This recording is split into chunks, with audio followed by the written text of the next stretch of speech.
Coming up on LUTV News, eSports. It's a multi-million-dollar industry, and one of the best college teams in the country can be found right here in the St. Louis area. And it's the first sign of Mardi Gras, the annual Pet Parade.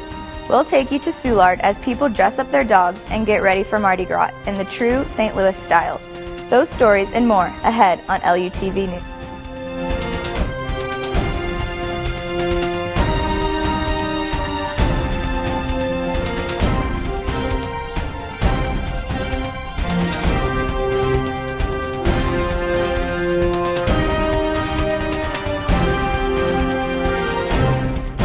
Welcome to this edition of LUTV News. I'm Taylor McDaniel.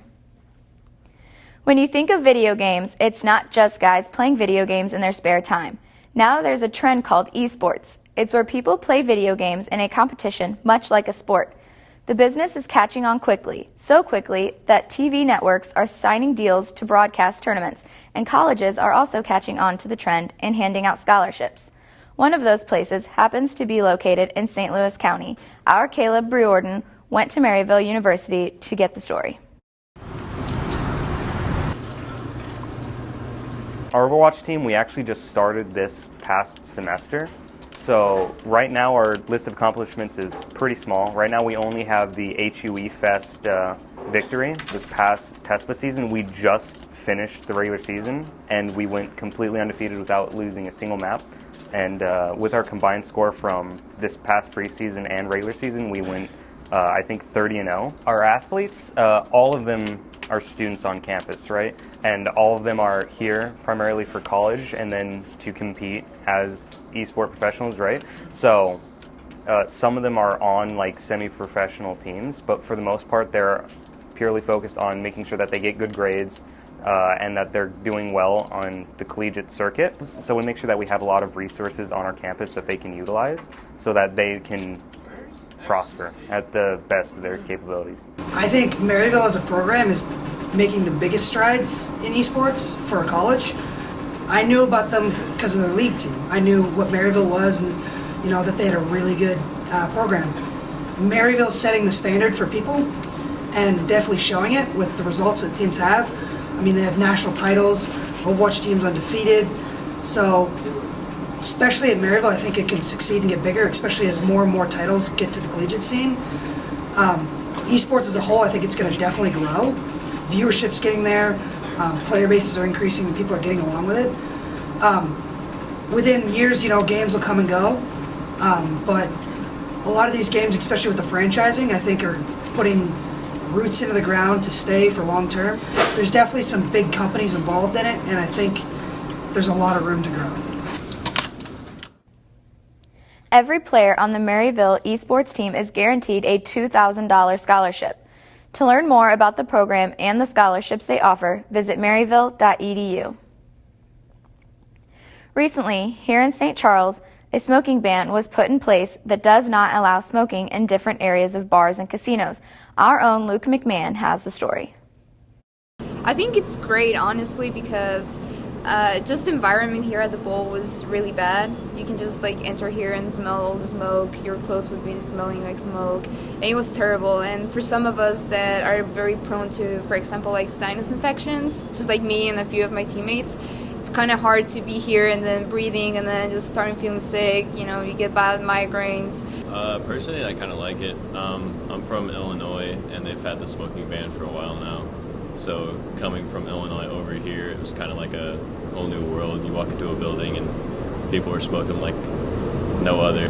Well, honestly, as a smoker myself, it has had some impact. I think we all knew it was coming at some point. St. Charles, Missouri, possibly the last refuge of the indoor smoker in America. It's been coming across America for the last 15 years. I think it's an overall good thing. I think particularly St. Charles Lanes has done it the right way, where they're banning it out on the bowling alley where there's kids and family and still allowing it in here. I think that was a nice thing they can do, and I think it was good for the law to offer the option of either make it 21 and up or make it no smoking. That at least gives certain bars a certain out that aren't necessarily family friendly to begin with, to at least keep that and maintain their clientele. So I think that we got the ban was really good. I mean, it's going to be great for everyone. I think it's going to help us stay healthy somewhat, because we are like passive smokers with just having it in the air. So I think it was a great change. Casinos like Ameristar and River City have also been required to make at least 50% of their gambling floors smoke-free. Bars in the St. Charles area are also not allowing anyone under the age of 21 to enter. Straight ahead on LUTV News. Social media influencers aren't just selling things to their followers. A local woman who is a recovering alcoholic uses social media to help others with their addiction.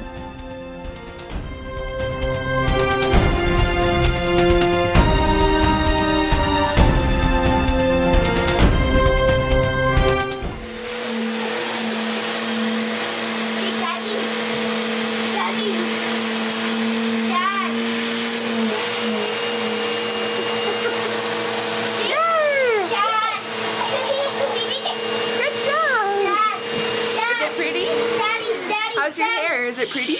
Daddy. It's pretty. Maybe honestly, I don't know. Maybe honestly, I don't know.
Do you want to retire like a champ?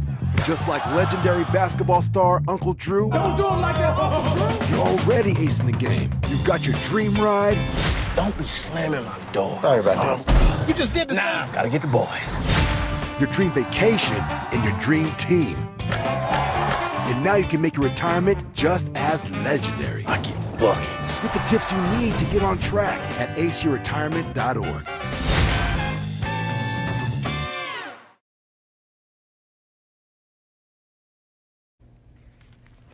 Welcome back. For some, addiction is life-fulfilling. For others, it is life-altering. For Bobby Kultmeyer, it is both. Here's LUTV's Caleb Riordan with their story. This is Bobby Kultmeyer. She is a mother of 4 and grandmother of 3. June 5th will mark her 3rd year of sobriety. Well, when I got sober, the first year was really awkward. Like, I didn't know who I was or where I belonged. Our whole life had been about the parties. So, you know, it took me a while, and I wasn't comfortable with that alcohol anymore. It was what helped me get out the door. So the first year, I was really working on me, trying to get back to me. I was attending a lot of 12-step meetings. I was going to a therapist and a psychiatrist, and then the second year, I was ready to, I don't know, share my story, maybe. I don't even know if that was the intent originally. There was always this inner dialogue going on that I felt like needed to come out. So I started this blog. I didn't tell anybody I started the blog. I paid for it. I started writing it, and nobody read it. And I didn't care. It was okay because I just needed to get my words out. Outofhiding.blog is the first place she began to share her story. I had one friend that I shared it with, and she started commenting and reading it, and then other people would start reading it. And suddenly it was like, maybe my story can help someone else. I joined this writing group to see if I could do something more with my blog, and they suggested Instagram. I had maybe 50 followers, and I had only posted like twice ever on Instagram. This was last February. And I just thought it was silly, and I thought it was something for teenagers. And this guy's like, no, man, you don't understand. Your story can get out there this way. So I thought, well, maybe if I had some followers, somebody might actually read my blog. She now has over 20,000 followers and posts daily. When I get up in the morning, I think, what would I like to read today? What would help me today? And that's what I post. It's really kind of its own addiction trying to get the feedback, so I have to call myself to task sometimes and say, you're not doing this for the likes, you're not doing this for the comments, you're doing this so maybe somebody will read it and say, hey, I needed to hear that today, and that's the only reason I do it. Her writing group also introduced her to Medium. Medium is another online publishing platform for articles and blog posts alike. When I started writing on Medium, I tried gearing my writing more towards articles as opposed to just a blog post and just personal things that I thought that would help other people in recovery or looking for recovery, and also things that would help moms of children with a substance use disorder, because I'm the mom of a heroin addict. I go to the prisons on Sundays to take 12-step meetings, but it's because of my son. It's because when he's been in jail, the 12-step meetings have been what has kept him going sometimes, or just that interaction with another human. And also, most of the people that are there because of a substance use disorder. They're there because of alcoholism, or they're there because they're drug addicts. And if I can go and help them learn the tools that will help them when they get out, maybe I'm creating some good karma, and somebody's going to fall in the place for my son and do the things that I'm not capable of doing. So yeah, absolutely, it drives me. There have been people that I know physically that I've bridged a gap that I think that people don't know where to look. So I've been trying to spread the news and let people know there is help, because I don't think I really knew where to go. Just getting sober, getting clean, being in recovery, it wasn't just that it changed what I did daily. It changed everything. It changed my relationship with my children. It changed my relationship with my husband. It changed everything that I do. I'm just better. Working on myself every day is not something I think I would have done if I had never been an alcoholic. I would have just lived, and I would have just gone by and done everything that everybody does every day. But because I hit a bottom, I crashed, and I had to start recovering, I also get to just be better. And I'm really grateful for my alcoholism. I know that sounds crazy or nuts, but I'm grateful for my program that I work, and I'm really grateful that I had to hit bottom so that I could be awesome. You can find Bobby's content and learn more about her journey through recovery at out.of.hiding on Instagram. St. Vincent de Paul is an organization which assists the poor and the needy. They actually provide a lot more than some actually know. LUTV's Sandy Liegamjorn has the story. The St. Vincent de Paul Hope Center provides assistance with food and clothing and housing, also with utility assistance. We seek to meet with the member community. We have caseworkers who go to see what the needs of the particular person or the family are, and we seek to assist in all the ways that we can. We have many volunteers at our church who assist with gathering the food, with sorting the food, gathering and sorting the other items which can assist the poor and the needy, and then people who actually visit with the families and personally assist them.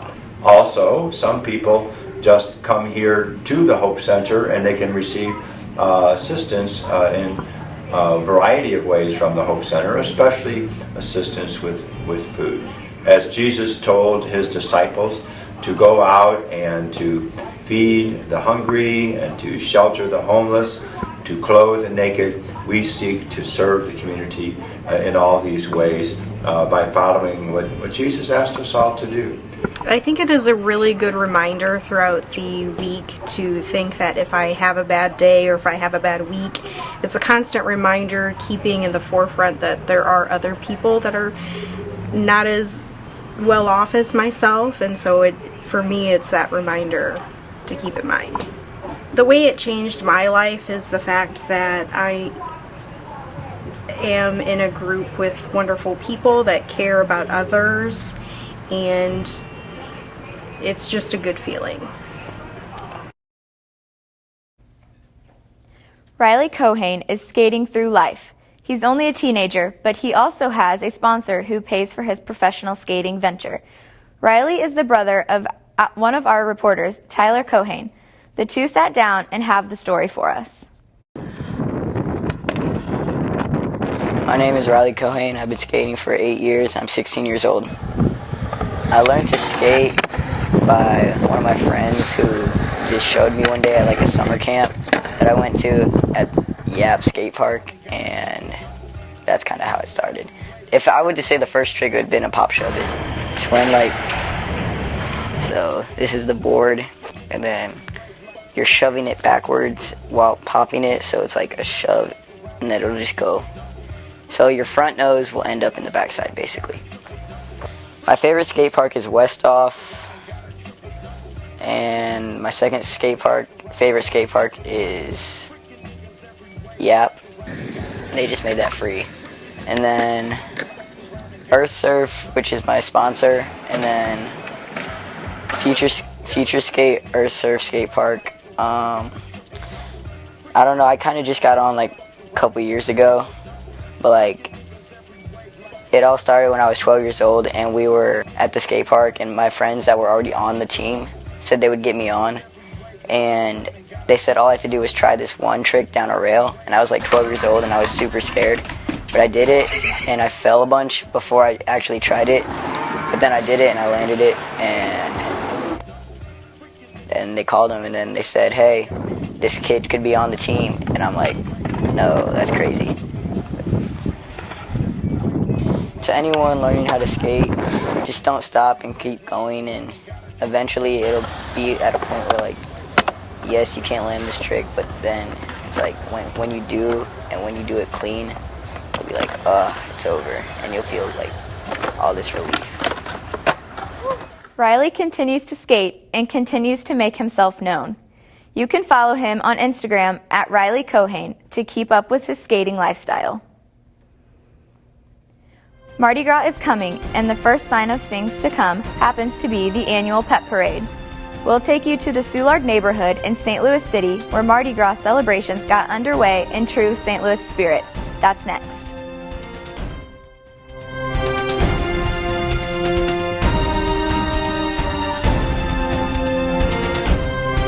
That the projections need to be earthquake next Thursday. Seriously? Thursday? Can't do that. This is really inconvenient. I have yoga that day. I have no time for this. So. I can't do Thursday, but I can do Friday. Disasters don't plan ahead. You can. Talk to your loved ones about how you're going to be ready in an emergency. Don't wait. Communicate.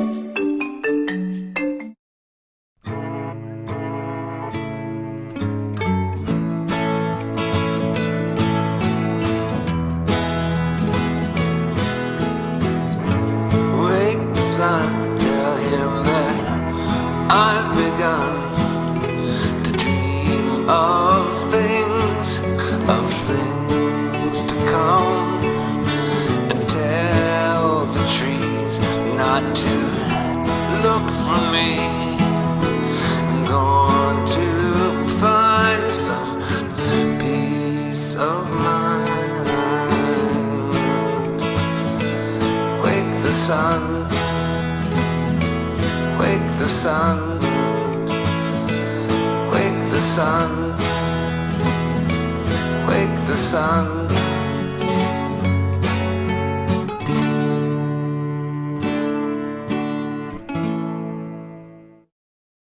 Well, Thomas, you've got pre-diabetes, but with more exercise and a change in diet, it can be reversed.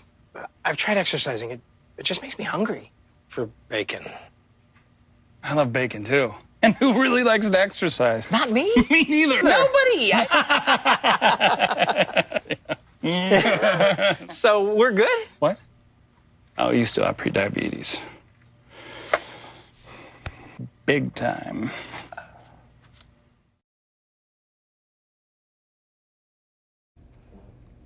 Welcome back. Gerald McBurrows. He lives in O'Fallon, Missouri, and he's the owner of SHUSH Clothing.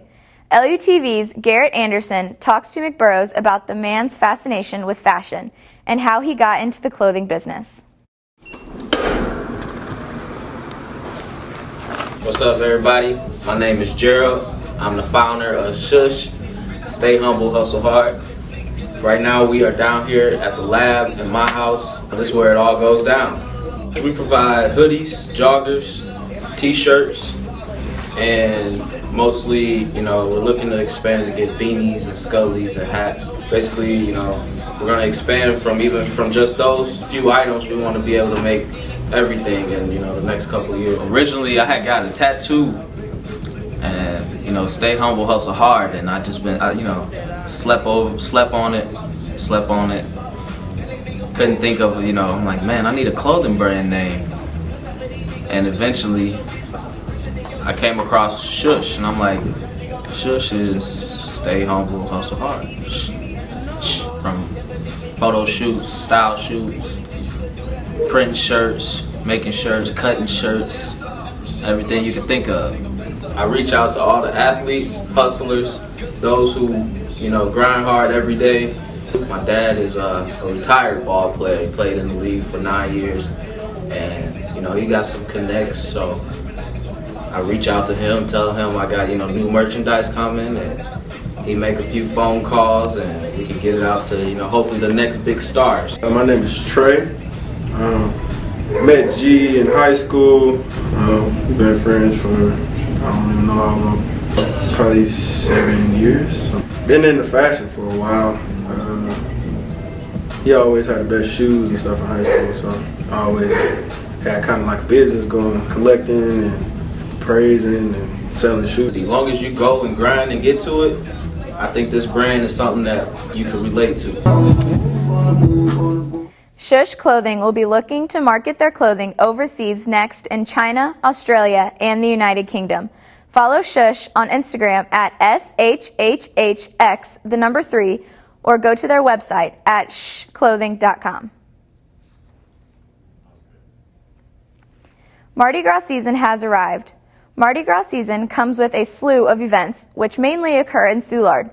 What may seem odd to some is normal to the people of St. Louis. Soulard is host to one of the largest Mardi Gras celebrations in the world. The most popular events during the celebrations that lead up to Fat Tuesday are the Bud Light Grand Parade and the Purina Pet Parade. I went to Soulard on Sunday and experienced the Pet Parade for myself.